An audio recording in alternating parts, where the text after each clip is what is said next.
میرے عزیز بھائیوں اور دوستوں، آج ہم ایک حدیث کی تفسیر سمجھنے کی کوشش کریں گے۔ ان رسول اللہ صلی اللہ علیہ وسلم قال استنزہوا من البول فإن عامة عذاب القبر منہ۔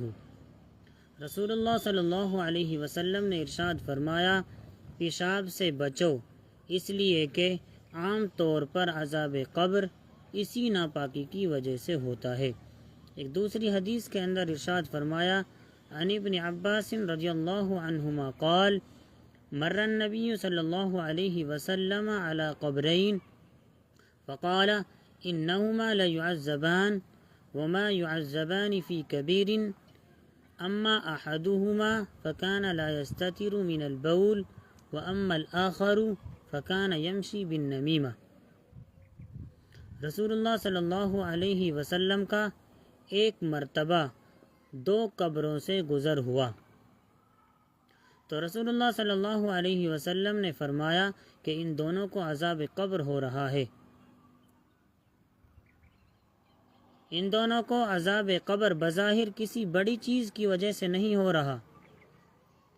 ایک کو تو اس لیے عذاب قبر ہو رہا ہے کہ وہ پیشاب کی چھینٹوں سے پرہیز نہیں کرتا تھا، اور دوسرے کو اس لیے عذاب قبر ہو رہا ہے کہ وہ لوگوں میں فساد پھیلانے کے لیے چغلی کرتا پھرتا تھا۔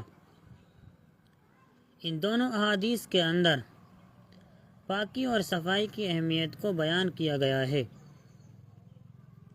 کہ پیشاب کی چھینٹوں سے پرہیز کیا جائے، اس لیے کہ عام طور پر زیادہ تر عذاب قبر اسی کی وجہ سے ہوتا ہے۔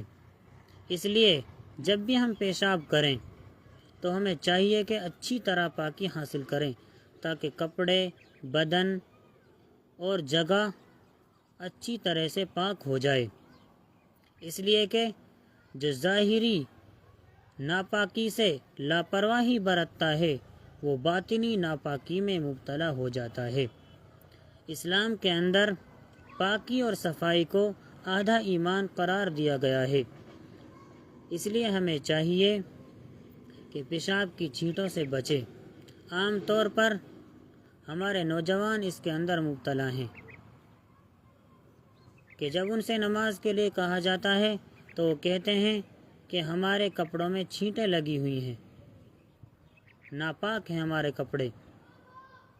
تو ایک تو نماز کا گناہ اور دوسرا گناہ پیشاب کی چھینٹوں سے نہ بچنے کا، یہ بھی بہت بڑا گناہ ہے۔ ہم نے اس کو ہلکے میں لے رکھا ہے، حالانکہ نبی صلی اللہ علیہ وسلم نے فرمایا کہ عام طور پر عذاب قبر اسی کی وجہ سے ہوتا ہے، اس لیے ہمیں چاہیے کہ ہم پیشاب کی چھینٹوں سے بچیں۔ اللہ تعالی ہم کو اس حدیث پر عمل کرنے کی توفیق عطا فرمائے، آمین۔